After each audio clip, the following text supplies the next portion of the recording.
So here we go. Welcome back to the podcast, everybody. Welcome back to your potentially favorite Nigerian podcast. Bear with me, your hosts, General Prime. Listen. How do I put this? I'm not.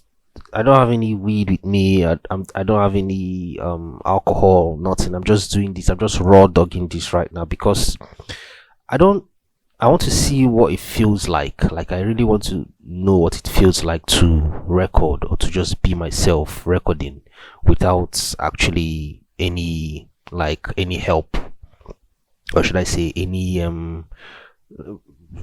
basically help. You understand what I'm saying? Like for example, I like smoking weed, right? But I don't want it to be like a how do I put it? I don't want it to be like a coping mechanism. I like weed to just be something I like doing to just chill and relax and just be myself, or like just like the not depressed, like what's the word now, to just like deflect and just relax, right? I don't like it to be something that will help me cope, or like what's the word that they usually I don't know the right word to use, but I think coping mechanism is the best way I can explain it. So I don't want it I just want to see or know what it feels like to just do this without being high or whatever. I just want to like um zero in my thoughts and try to be a little bit more coherent, even though I'm a lot more coherent and fun when I'm high and stuff like that. And also, even though the theme of this podcast is even though the theme of this podcast has to do with what's it called, being high and drunk and just talking shit, you understand? But I just want this to be I just want to see how this episode is going to go without me being drunk or high, you understand? I don't even know if I'm going to be able to do this way. I don't know, because I like being as in I'm just this very reticent, self-absorbed, strict, uptight person that the only way I can be loose and the only way I can be like chill is if I'm high, or if I'm drunk, or if I'm high or drunk, basically. Like I'm so rigid. That's what I've noticed about myself. Is that I'm so damn bloody stupid fucking rigid. Like I cannot just be put myself in a position where I take myself less seriously. Like I'm just this uptight asshole motherfucker. And it's beginning to show, because right now I'm finding it extremely difficult to continue recording. Like I don't know how to express myself. I don't know how to like just be fun or just be free. Like I'm just too shy to say whatever it is I want to say. Also, I'm sorry if you're like hearing any background noise, because like there's construction going outside my apartment. And we just like came out of a very gnarly, nasty earthquake. Even though it wasn't as bad as it is here in Cyprus, even though here in Cyprus it wasn't as bad as it is in like Turkey or whatever, not whatever. I mean, like, even though it wasn't as bad as it is in Turkey. So I'm not saying like the construction going on in my apartment now is as a result of the earthquake. I'm just saying that there's construction going on in my apartment, and so I'm sorry if you're going to be hearing any noise. I don't know what I was saying. I don't know where I was going with that. But yeah, there's construction going on outside my apartment, and sorry if you're going to be hearing any background noise. But yeah, I'm doing this completely sober, completely normal. No booze, no alcohol, no weed, no coffee, just raw dogging it. And it sounds weird, it feels weird, because I'm not supposed to be this normal talking. Like I'm not supposed to be this I'm not supposed to be me. Like I'm supposed to be the I'm supposed to be the guy that is high and fucked up, just blabbing and saying nonsense. I'm not supposed to be so coherent right now. But anyway, this is an experiment. Already, this podcast, to me, I'm already seeing it as something that like I do for myself. And if people happen to listen to it, then that's a plus, right? So I already see this podcast as a kind of a voice memo to myself to just like listen to listen to whatever it is that goes through my own head, because apparently there are like, oh, we already know that there are up to like 5 million podcasts already, right? We already know that there are like so many podcasts now. And and for the love of me, I don't even know why I didn't think initially that podcasting was going to be a thing in Nigeria, but apparently it is. Apparently there are a lot of podcasts in Nigeria right now. And um anything that Nigeria anything that Nigerians touch either goes extremely well or extremely bad, extremely good or extremely bad. So, but the podcasting in Nigeria now is so fucked up and so icky that people are complaining that, or not people, but the most I have seen, from what I have seen on Twitter, people are beginning to complain that is it that Nigerians cannot talk about any other thing aside what men, what girls, what women want from men, what girls want from guys.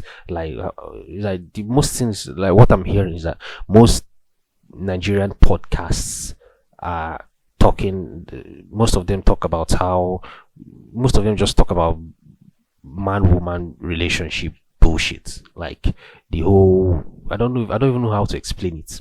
Like I'm sure you understand what I'm saying, right? Like most Nigerian podcasts are just about, oh, girls like money, guys like sex. How can these two coexist, right? Then there are not a lot of Nigerian podcasts that talk about things that actually, in the grand scheme of things, matter, or things that are educational, or things that are insightful or thoughtful, or like interesting to know about. There are not a lot of Nigerian podcasts that talk about either scientific stuff or politics for that matter. Or I recently came across this podcast that that deconstructs the Bible. It's an atheist podcast, right? But it's presented by a Nigerian, and he deconstructs the Bible and talks about how ridiculous Christianity and religion is. And not to call, not to be the pot calling the kettle black, but I don't know. Is it weird for me to like judge him for that? I mean, I'm the one that is always calling out Christianity and religion, right? But now seeing someone doing it and like making it his own mantra, and like the center or the theme of his podcast, it's kind of really, is that, it's like, I know. Okay, what I can say about that is that probably he's probably someone that just recently lost his feet. I don't know. I've not really listened to much of. I'll just listen to a few of his episodes, but he reminds me of me when I recently lost my feet. Like, he reminds me of how I used to behave, how I used to troll people, how I used to like obsessively talk about how ridiculous religion is and stuff like that.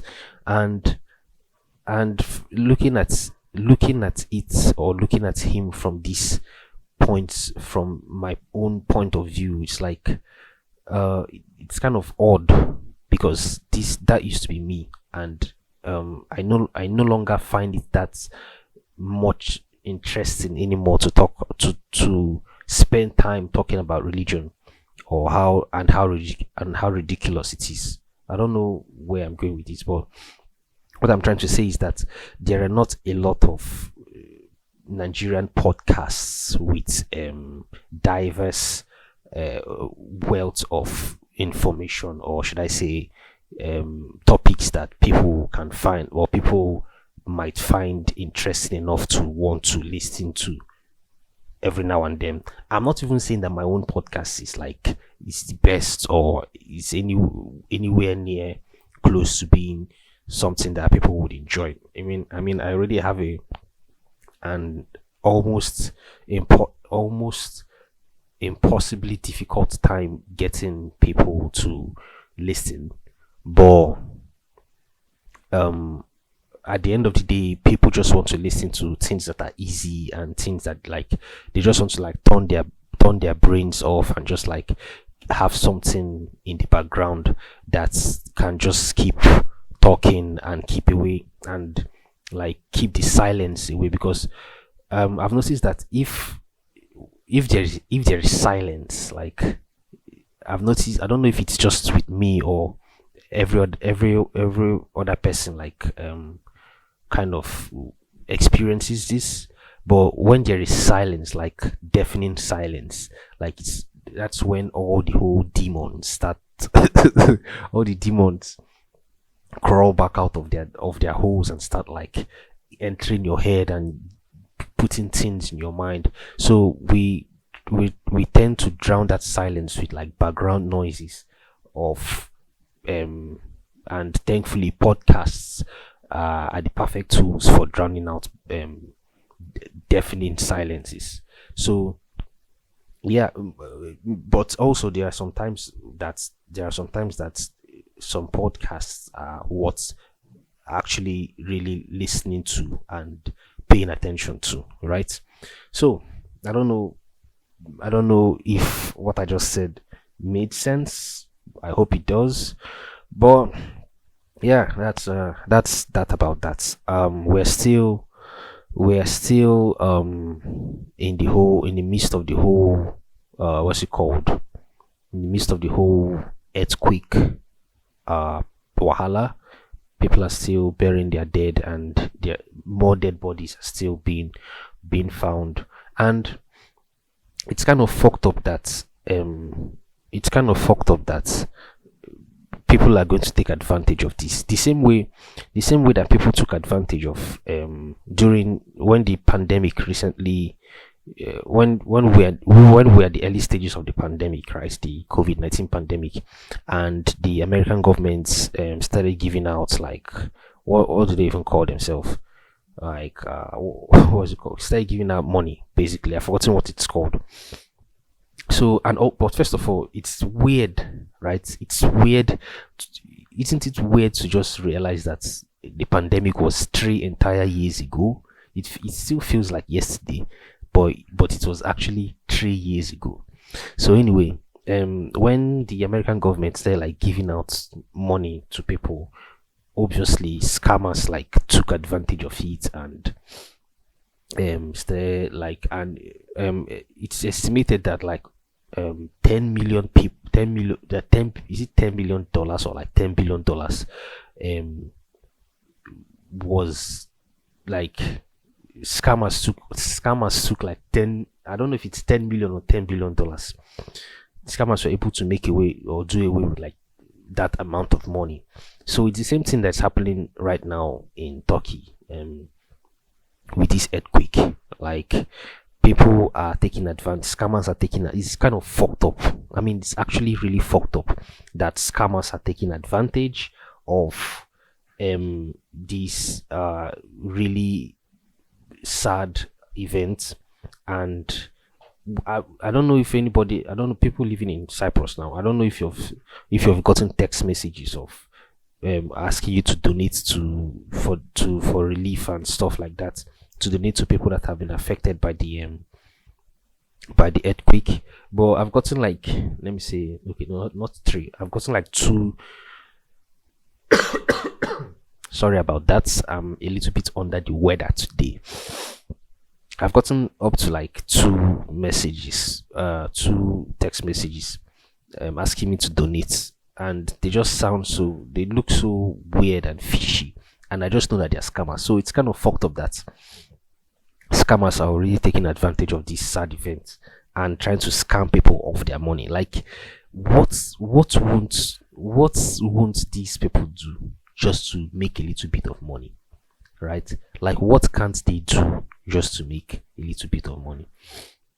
It's just fucked up. Like, let's even talk about this whole scamming and Yahoo boys and stuff. Like, it's sad, right? It's sad that this is the this is the part that people um take to many people, most Nigerians, or should I say, not even Nigerians self, Africans, many people all over the world. It's kind of sad that, I mean, it's kind of sad that people, this is the part that people take to be able to make money, like to scam others. And in Nigeria right now, like let me not say everybody, like a lot of people, many people are into scamming, Yahoo, fraud, G plus, all of that stuff. Like if you don't know anybody in Nigeria that does Yahoo, then you're either living under a cave, living in a cave. Like everybody knows somebody that does Yahoo, and everybody knows somebody in Nigeria that has gotten successful from doing Yahoo. Like me, I know a lot of people. I have a lot of friends that, not friends per se, but acquainted people I know actually, that do Yahoo, and have gotten very successful at it. And also, let me not claim that I'm the most righteous. No, you cannot tell me that you have not dabbled in it a little bit, even though maybe you've tried it once or twice, and your conscience didn't like your conscience didn't agree with it. Like many people, like the amount of people in Nigeria that have tried Yahoo at one point in time is astounding. Even me, I've tried it. So let's not even claim that we're holy here, or we're righteous. Many people have tried it, but it's just that it takes a little bit more guts, and a little bit more, like, it takes a little bit more guts, in fact, to be able to go further into it. So, but it's kind of fucked up anyway. It's kind of fucked up that it's what most Nigerian youths have to do to be able to put food on their table. And you cannot blame them, because in a world where there is little to no opportunity for people to use their creativity and use their intelligence, and I am not saying that doing Yahoo does not require creativity and intelligence, so, because it's a very intelligent endeavor. You understand? Like, for you to be able to convince somebody to shell out their hard-earned money and give it to you, for you to be able to make fake emails, and like, just for you to be able to make somebody's money move from their bank accounts into your own bank account, and then use that money, it takes sense. You understand? It takes intelligence. But in a world where we don't have opportunities to do things that are noble, and things that are actually productive, and things that are actually right, what else do you expect guys to do? What else do you expect niggas to do? Do you expect them to just chill and just stay and and just wait for God's time? Nobody is waiting for God's time again, because it's only old folks now that still believe in God's time. Like, for example, now, let me just say, it's only old folks, actually, people from previous generations that still believe in God's time. People from, like, millennials and Gen Z and young people now, nobody really nobody is waiting for God's time, or nobody really believes that God's time is the best. Only some people. Like, I know somebody that is 30 and still a fucking virgin, like, because of how much religious, or should I say how much fucking just fucked up weird this person is, carrying the whole religion thing on their head. Like, what the fuck is wrong with you? Why are you 30 years and still a fucking virgin? Like, there are people that will never know what it feels like. Do you know that there are people, I've said this thing before now, I've said this exact thing I'm saying right now, I've said it before. There are people that will never come, like, they will never have, like, full on what's it called, orgasms, because of what? Because they believe in God. Like, there are people that will never know what that feels like. Do you understand? Because of their dedicated their dedicated Stockholm syndrome belief. Like as in people that have just like decided to keep themselves in this bondage of belief, and just be enslaved by it, and just agree to be enslaved by it. Like those are the kind of people that, even though they're still relatively, let's say, of our own time, those are the kind of people that will still want to still wait for God's time. You understand? Will still believe that God's time is the best. Aside that, just the old folks that still believe that God's time is the best, that are still waiting for God's time. That nobody has that nobody has that patience again to wait for God's time. So yeah, but the dark side, the disadvantage of it, the dark side of it is that we get this whole Yahoo pandemic, Yahoo and hookup culture pandemic, where a lot of people will do anything to make money. It reminds me of what's his name, John Lennon's a working class hero. Like, the whole idea of Yahoo is to be free, right? To make money, to not do this 9 to 5 job work that many people are doing, right? To be your own boss and to be your own person, and to not take what's it called? To not take fucking what's the word I'm looking for right now? To not take shit from anybody, or to not take what's the word I'm looking for? To not, I can see the word, but it's just difficult for me to pronounce it. To not take instructions, or Jesus Christ. To not take fucking order. That's the fucking word I'm looking for. To not take order from anyone. That's the initial idea, that the initial idea of Yahoo, to just have that freedom, right? To be your own boss, not take order from anyone. But at the end of the day, you still end up being that person, because like, it's just the same thing. It's just what this whole John Lennon's a working class hero talks about, especially the last verse. What is the last verse about? What the last verse? There is room at the top, they are telling you still. Like, there's room at the top, they are telling you still. But first you must learn how to smile as you kill, if you want to be like the folks on the hill. Like, as in, this whole Yahoo thing is all about just smiling and killing people, right? Because if you really look into it, I mean, anybody that has any iota of insight and wants to just know what Yahoo is all about, is basically stealing from people, right? The same way hedge fund managers and CEOs and like Wall Street people steal from people, right? And their own is legal. It's the same way that Yahoo boys steal from people and ruin lives. Ruin what is it called? How is it pronounced? Ruin lives. So that's best I can say about that. Yahoo is just is fucked up, and the worst part of it is that these guys don't, most of them just don't know how to spend the money, because you get the money easily, well, relatively easily, and it comes and it goes. So it's not something that you worked. I'm not going to say they didn't work hard for it. I'm sure they did. It takes a lot of sleepless nights for you to be pressing laptop, but at the end of the day, it's like, I don't know why they're not just, most of them are not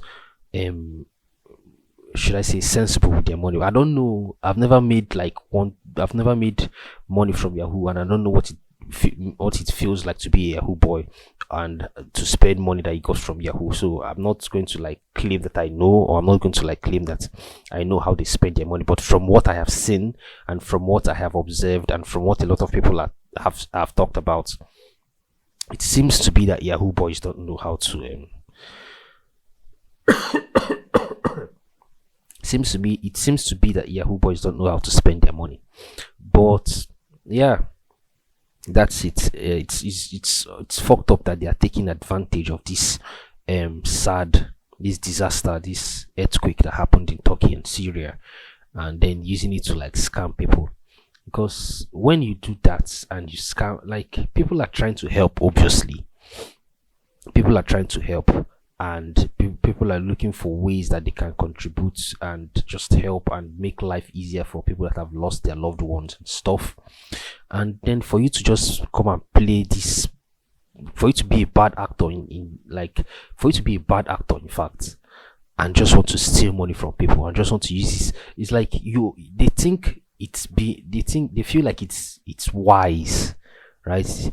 These Yahoo boys feel like they're being wise and they're being like sharp guys and they're being like, taking advantage, and they're just being predatory, right? But then at the end of the day, it's just fucked up. That's the truth about it. It's fucked up. It's weird. It's odd that this is what you have to do. Like, I always talk to myself and say, one of the reasons, one of the reasons why I don't want to do Yahoo is because I don't want it to be that, let's say I give birth tomorrow, and my child is asking me how I made my money, and then my answer to them will be that I had to like scam and steal to make money. Like, I don't want that to be my answer. You understand? I don't want that's another reason why my online life is being carefully curated. You understand? Like, your image on the internet lives forever, and the next generation are going to see it. Like, whatever it is, however it is that you've lived your life, and whatever representation of yourself you have put on the internet is going to be viewed and seen by the coming generation, right? So, in my opinion, to me personally, it better be one that can be emulated and one that should be admired. Do you understand? If not, then don't post anything at all. Like, I see a lot of people, it's just I'm not even going to let's not even go into that one, because it's fucked up. Like, online people and their online personas, just it's just tiring and it's just odd, and there's so much to talk about. There's so much of it to talk about that if we start talking about it today, we're not going to this episode is not going to end. We're already almost 30 minutes in, and I've not even started to talk about what I really want to talk about. But sorry about me coughing and coughing. I'm not even smoking. No, I'm just coughing anyhow like this. It's just, I don't know, man. I've got this throbbing headache, right? And it's fucking with me. So anyway, yeah, we're less than a week, or should I say 1 week away from the presidential elections in Nigeria, and the closer the day, the scarier it gets, because here is a prophecy for you. Here is a prophecy for you. A lot of people are going to die on that day. I'm not even a religious person. I'm not even a fortune teller. I'm not even like a psychic or anything. But one thing that, as sure as I know that tomorrow is going to be Tuesday, I know that a lot of people are going to die on that day, because there's already like pandemonium going on right now in Nigeria. With the whole Naira crisis, right? This whole Naira thing is kind of a ploy, that's a calculated ploy, in fact, that these people in power put to like kind of put Nigerians in a state of like pandemonium, basically, to just distract Nigerians. Like, I feel like they've seen that, oh, Nigerians have been in unity, have been in more unity than they have. As in, how do I put it? I feel like they've seen that Nigerians have never been so unified than they currently are, and unified and clamoring towards one person, and so it's scaring them, right? It's scaring them so much that they have to deploy these means of causing chaos and disunity and confusion, so that people will just be distracted by and forget for 1 second that, oh, they need to be together to be able to vote in P2B, right? So that's why they've made this thing. That's why they've made this. They've come up with this, like, this, should I say, quote unquote solution. That's why they've come up with this solution to starve Nigerians, basically, because a lot of people are starving. A lot of people are starving. Like, you're working, right, and you're earning money, but you cannot be able to use the money. Like, we are now pseudo China, where where there is no freedom, basically. Like, this whole lack of naira thing can go one of can there are so many ways I can go. Let's not even like bottleneck it. Like, there are so many ways it can go. Let's assume that they're doing this whole cashless society shit in good faith, right? Let's assume that the federal government is trying to implement a cashless society in good faith. They don't have any nefarious reasons behind it, right? Let's just for the sake of simplicity assume that that's what they're trying to do, right? Right now in Nigeria, is that the best way to do it? Is that this is not the best time to introduce a cashless society in Nigeria? Because countries that have cashless society, um countries that have that was how do I even explain that? How do I even put it? Countries with cashless societies, um, in they did it organically, like it grew organically. Like for example, now let's say America, right?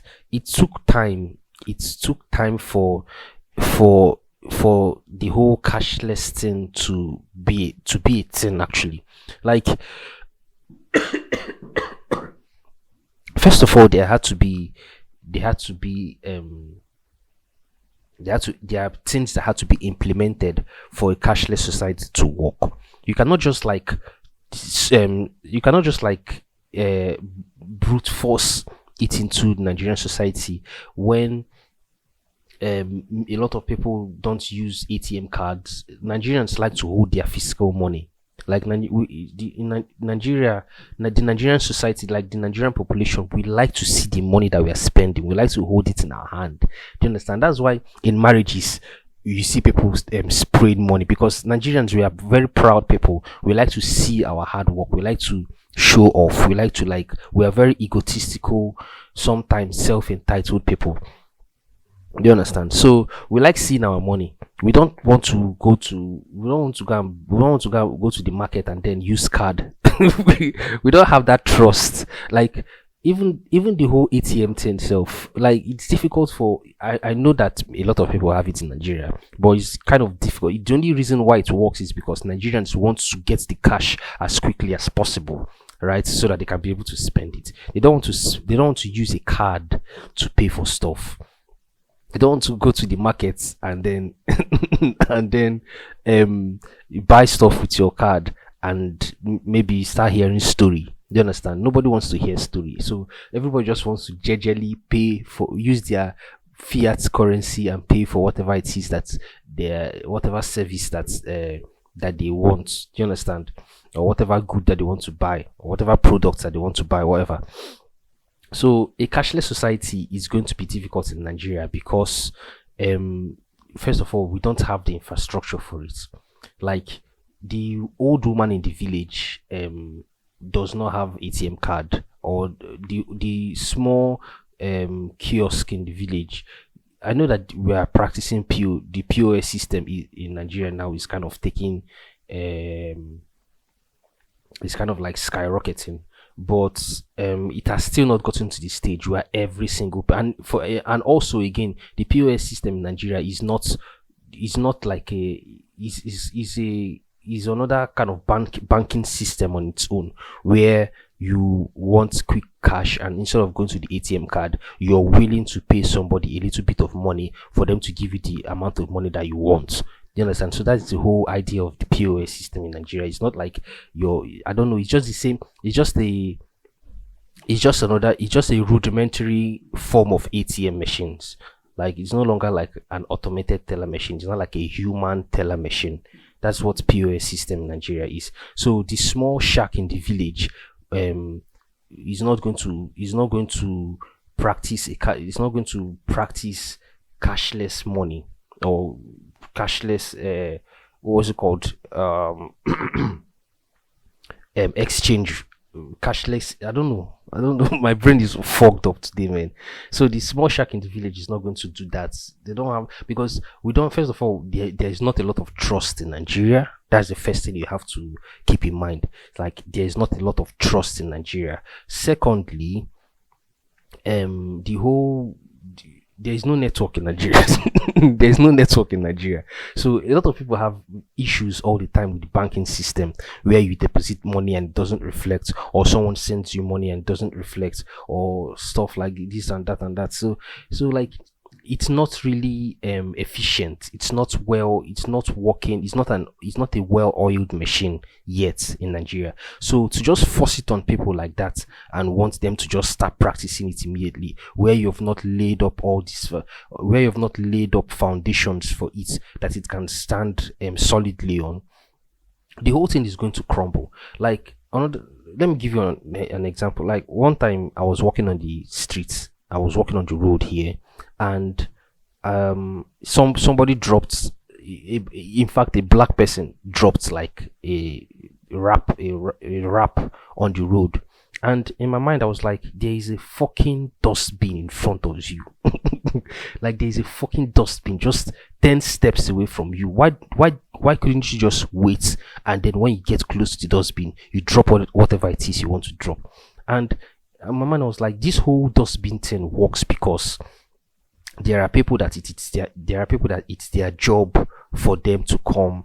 And first of all, the government has already provided dustbins so that the streets can be clean. There are people that it's their job to clean the streets, and they clean the streets. There are people that it's their job for them to come and pick up the dustbin and then take it somewhere and then like dispose it and bring it back. And that's why the streets are clean. Like, that's why the streets are really clean here. But so that analogy is the same thing with this whole cashless society bullshit. If you want it to work, you have to provide infrastructure that will make it possible for Nigerians to use their ATM cards to buy stuff. You understand? Even the whole what's it called? The whole online shopping thing in Nigeria doesn't still even work. I I know people that buy stuff in Nigeria online, and it takes months before they get it.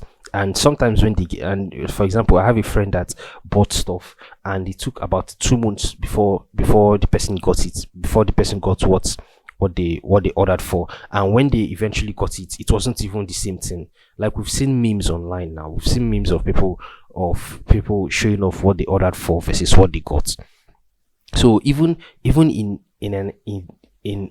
America itself, in the US itself, where that kind of thing is already well established, a lot of people still get still have like still gets fucked over when they order stuff online. Talk less of in Nigeria, when we don't have that solid background of online shopping and stuff.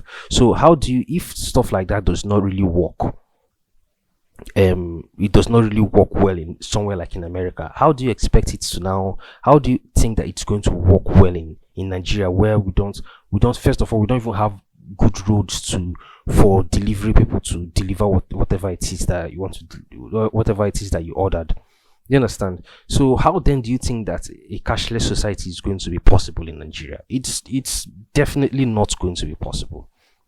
Second thing again is that if you're going to introduce this cashless society bullshit in Nigeria, then you're going to have to be ready to lose a lot of money. We know that these politicians are thieves. Like, that is like, we know it's like we know the back of our hands, right? I don't do I know the back of I do, but we know it's like we know the back of our hands, right? That politicians are thieves. And I think I've heard now that a lot of them they don't even like the idea of what the federal government is doing, because that will mean that they are going to lose most of their cash. They are going to lose most of their money is going to get devalued, and they're going to lose a lot of it. right? So yeah, a lot of people are going to lose a lot of money, politicians included. And what so I mean, it's going to be for people that don't have a lot of money, and for people that are just trying to get by.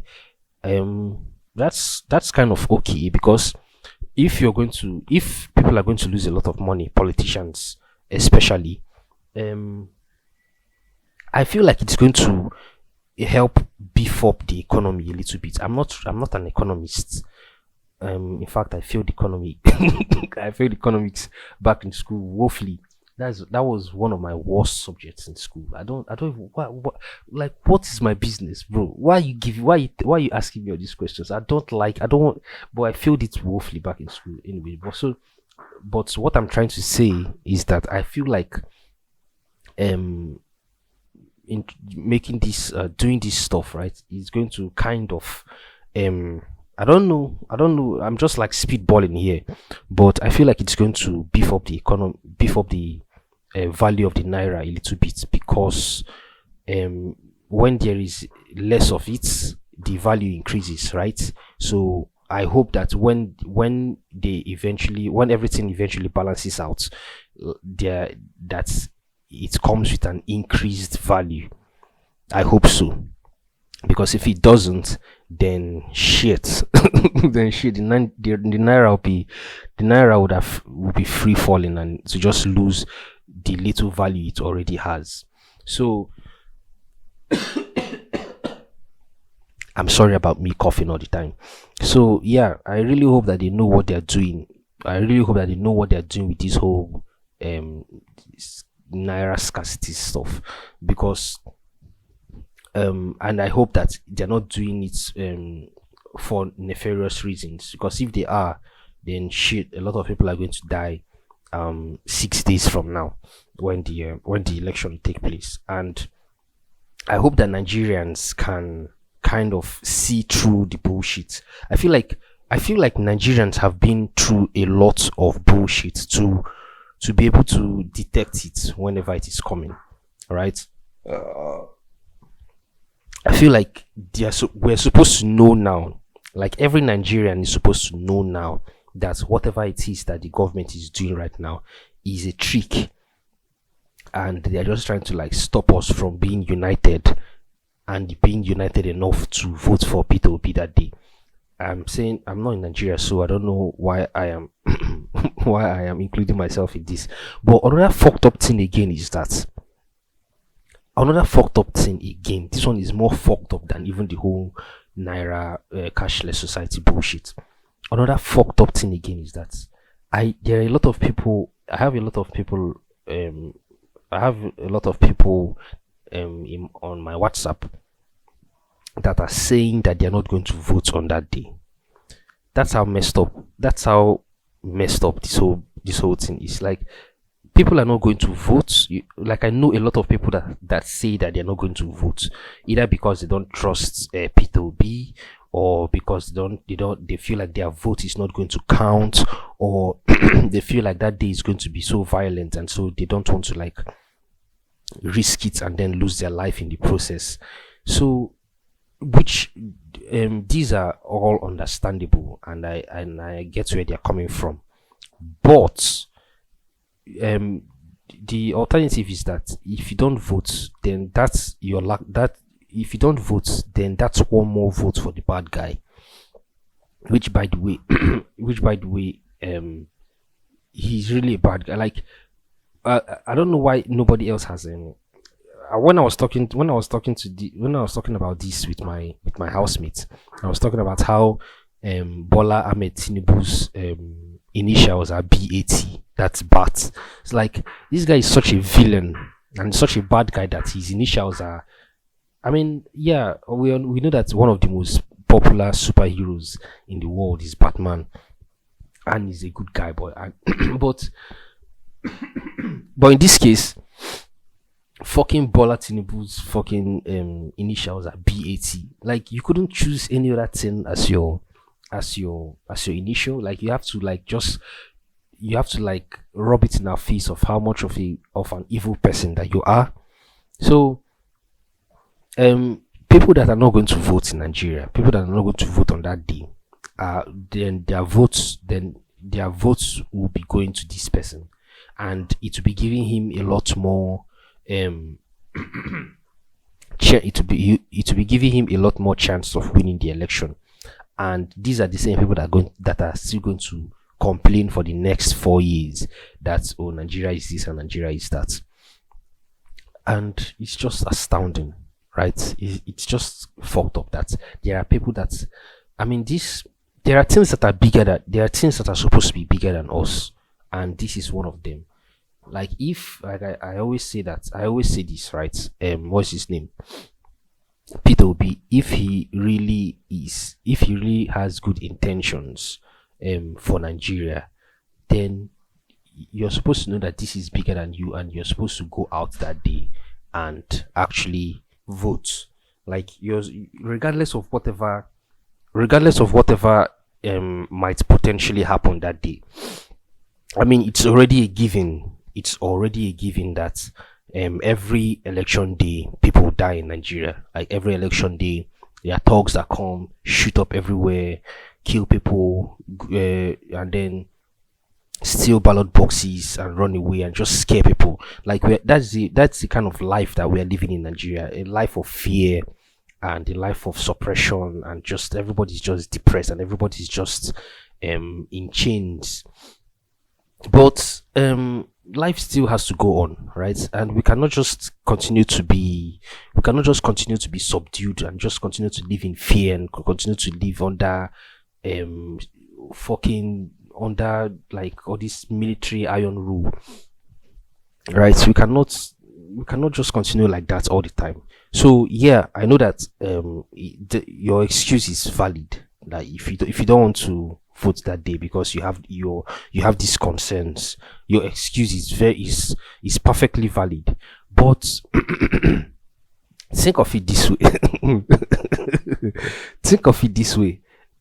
If there's going to be shooting, just imagine that it can't be you. It shouldn't be you that will get caught in any crossfire, right? Just, I don't know if what I'm saying makes sense, or if it's, I don't know if I'm making any point. I don't think I'm making any points, but just imagine that you're not going to. What am I even saying? What am I even saying, bro? Bro, let me see. Nigeria has to change. That's just what I'm trying to say. Nigeria has to change, and we cannot just lay on our backs and pray to God and wait for God's time for Nigeria to change. We have to try our best. You understand? We have to, like, do our part, because right now we have somebody that that most Nigerians love. Like, we have somebody that most Nigerians are believing in, that will take us out of this mess. Like, Nigeria, do you know how messed up Nigeria is right now? Like, Nigeria, if you can see it from outside, like, if you're somebody that is like looking at it from outside, Nigeria is so fucking messed up and scary that it's like, it's difficult to explain. So now that we have somebody that is really interested in doing the work and then pulling us out of this hole, like, we have to do everything in our power to scream for help, and we have to do everything in our power to, like, put this person in that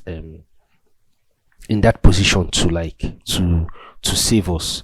Because the alternative, you have to think of it, the alternative is Bola Ahmed Tinubu.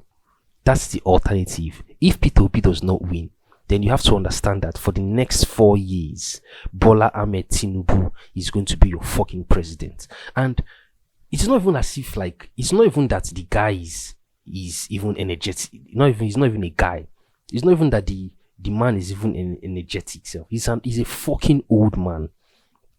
Like, there is this joke that what's his name? There is this joke that Cat Williams, yes, Cat Williams said about Joe Biden.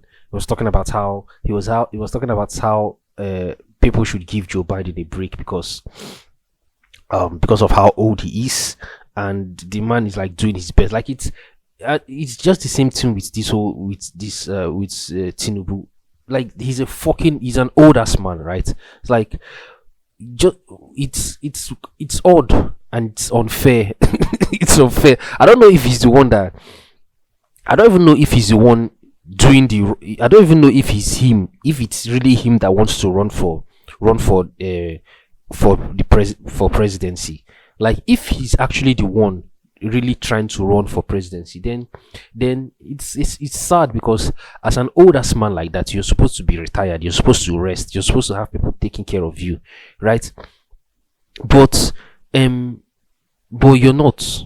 You're so old you cannot even walk. You're not coherent. You're not like you're not there. You're not you're not 100% okay upstairs.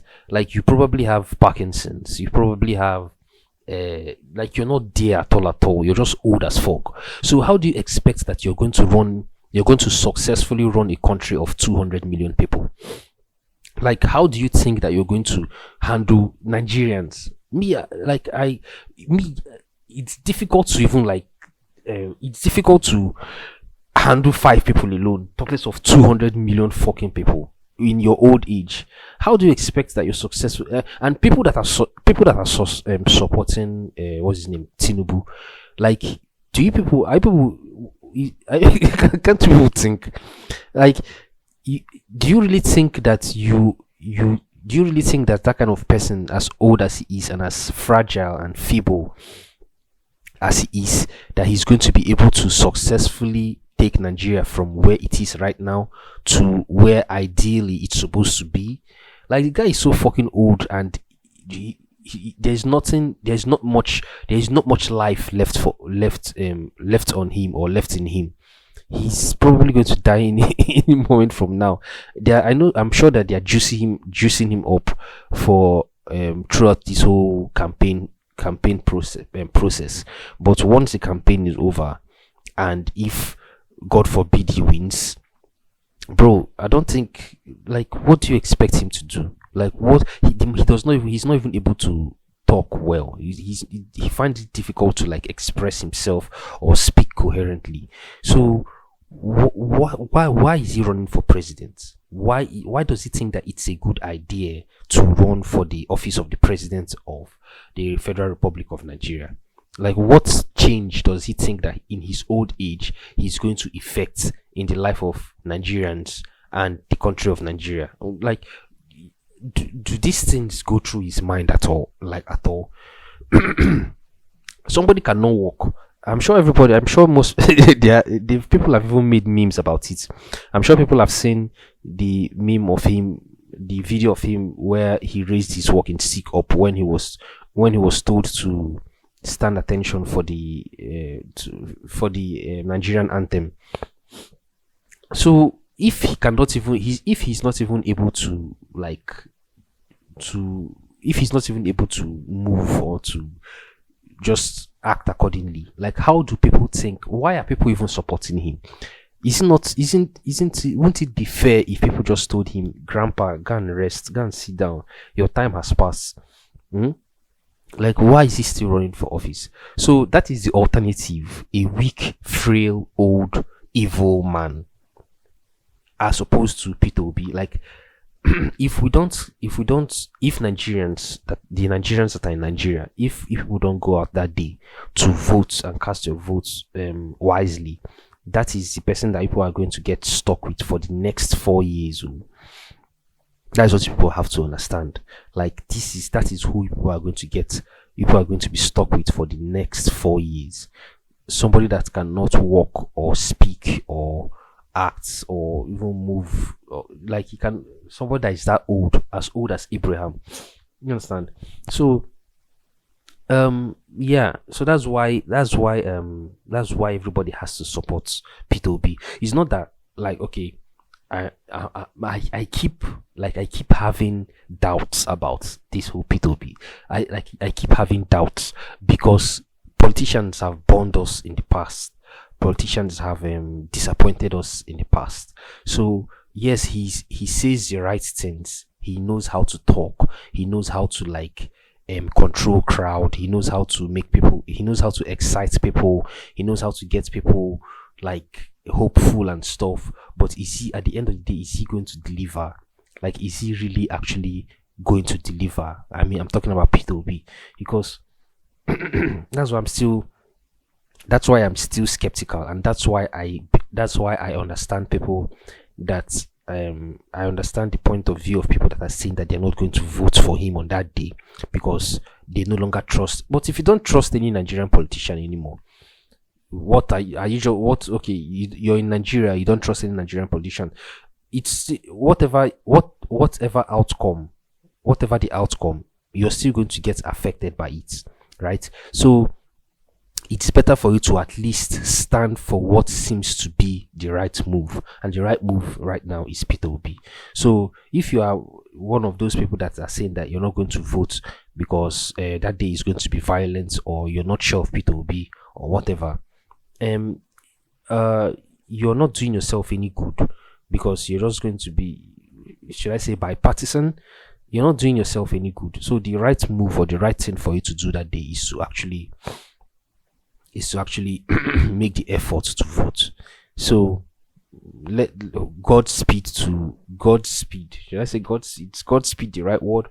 Godspeed to whatever, to everyone that day.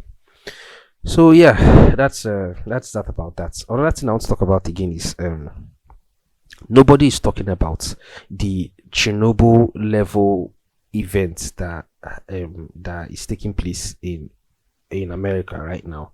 The train that got derailed, right? No, nobody is talking about that. Like, or they're not talking about it. I don't know if they are talking about it though, but they're not talking about it enough. I feel like they're not talking. The media, the news media, the mainstream media is not covering it as well as they're supposed to. So this whole train that has gotten derailed and has spilled all this bullshit, all these like poisonous, toxic gases and chemicals into the atmosphere and everywhere else. I wonder what's bro. Does anybody else feel like the whole world is like is gradually going crazy, or is it just me? Like, does anybody else feel like everything is just mad right now? Like, there's an African saying: "He who the gods want to kill, they first make mad." And right now, it feels like everybody has lost their mind. Like, there is no, you cannot look at any country now. Most countries, I'll say, you cannot look at most countries now and find something relatively resembling peace and progress. Like, everybody's just crazy right now. Everybody's on edge. Do you understand? Everybody is on edge. Every country right now is on edge. Either we are at the brink of war, or like some earthquake, or like uprising, or spilled chemical, or mass shooting, or like just everything is just crazy right now. And I feel like nobody, or I don't even know.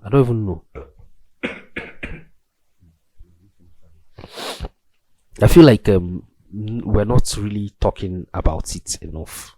Like, we're not really talking about the fact that everything is just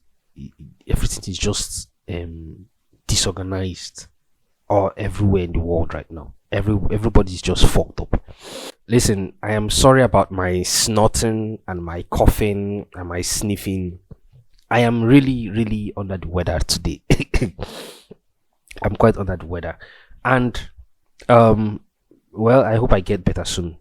But um, there's nothing I can do about it than to just hope and wait.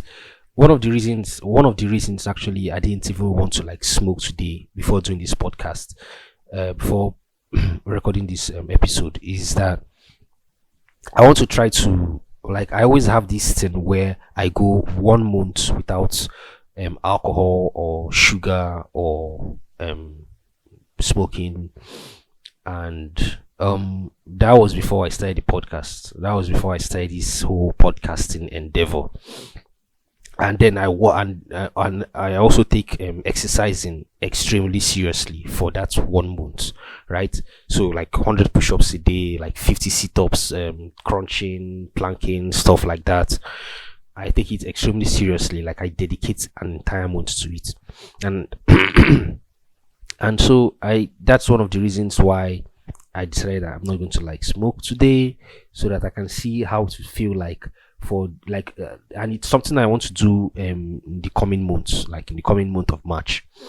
It's something I want to do. Like I want to get back. I want to like get back into it. No, for the entire month of March, there's not going to be alcohol or weed or or sugar.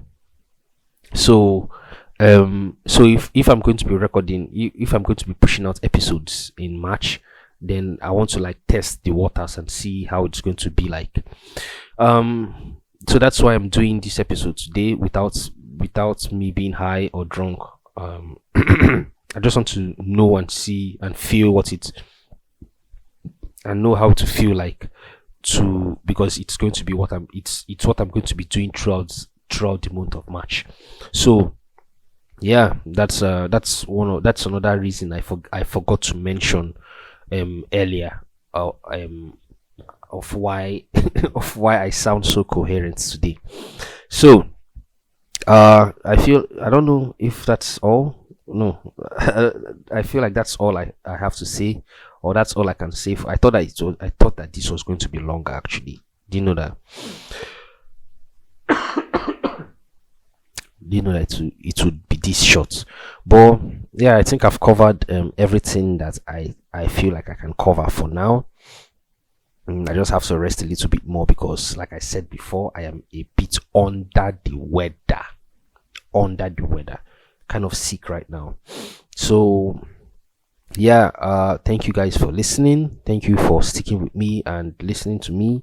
Don't forget to vote in the coming. Don't forget to vote, bro.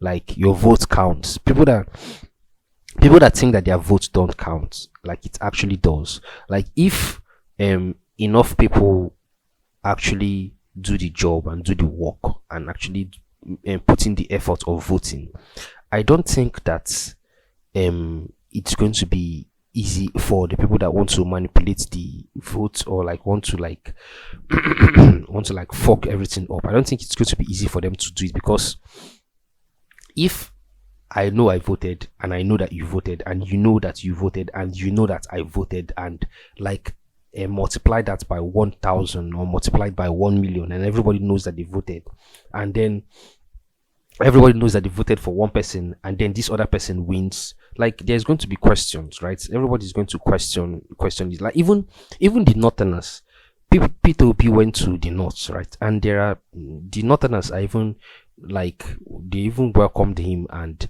they're even like looking forward to voting for him. Like everybody wants Peter Obi to win. Everybody wants Peter Obi to win. There's this guy I saw on Twitter. There's this page I saw on Twitter, and I was just going through the person's, because I saw something that he made a post that was kind of odd and unassuming and shocking, and so I was like, okay, let me just check this person's profile and see what this person is all about. And I was going through the person's profile, and turns out the person was supporting Tinubu, and I was like, is this person okay? Like, is this person okay? Is this person well at all? Like, are you well at all? Like, why are you supporting Tinubu? Like, what's as in there's a saying, the proof is in the pudding, right? People, if you want people to support you, and if you want people to respect you, you have to put in the work. That's what I've learned in this life. Like if you want people to actually respect you, you have to put in more work than they expect you to. And so Peter Obi, from all that we have seen and from all that we have heard about him, he actually has receipts. Like if you go and then like fact check everything that he's saying, he actually backs everything up. Like all his claims can actually be correctly fact checked, right? So that's why a lot of people actually believe him and believe in what he's saying.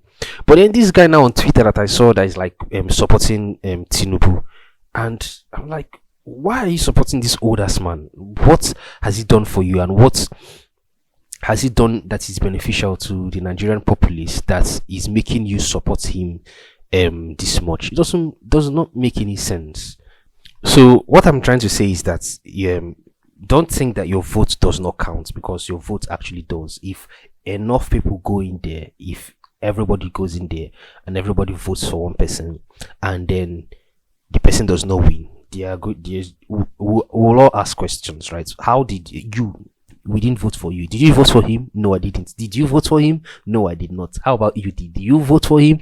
No, I did not. So how did you win? Like, how did you manage to win when everybody here, we all know that we did not vote for you? So your vote actually does count. Believing stop believing the lies that these fucking politicians spout all the time. Votes count. That's why that's why they're called votes. Like, if they didn't count, they'll would look for another way. There'll be another way of deciding who rulers be, or who to rule us. You understand? So votes count.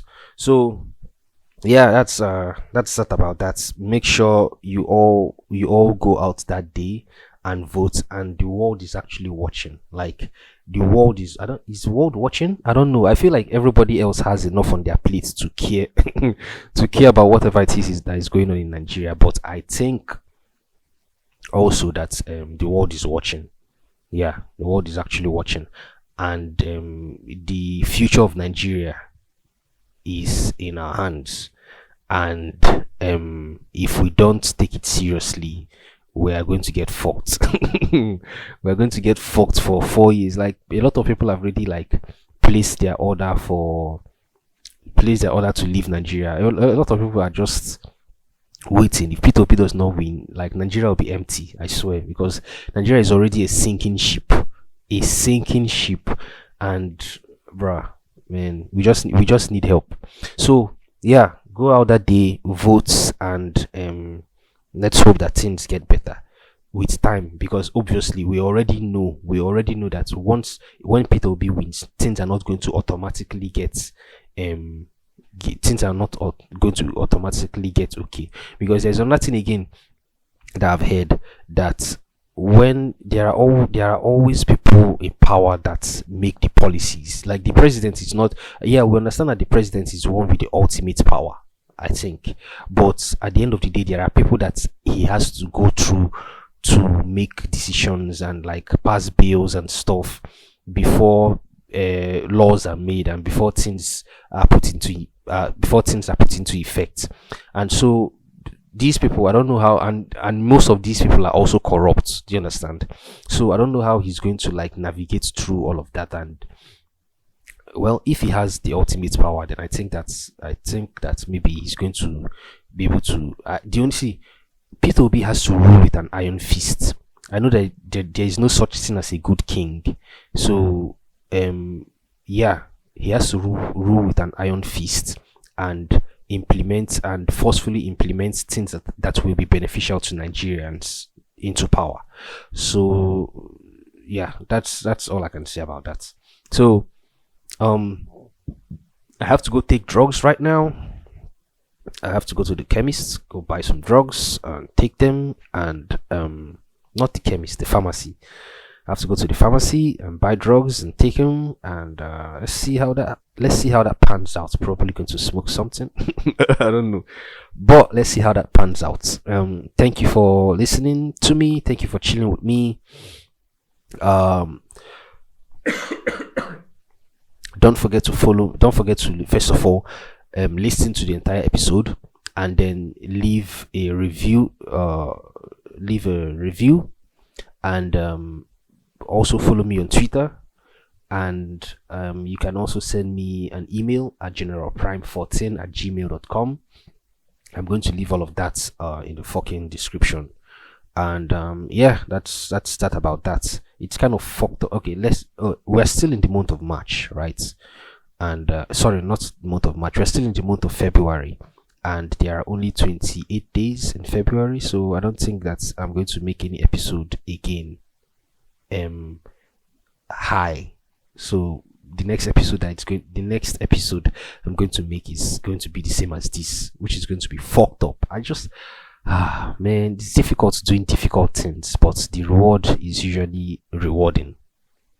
So yeah, as much as I don't want to do it, I just have to, because then I'll be like bitter and cross with myself if I don't.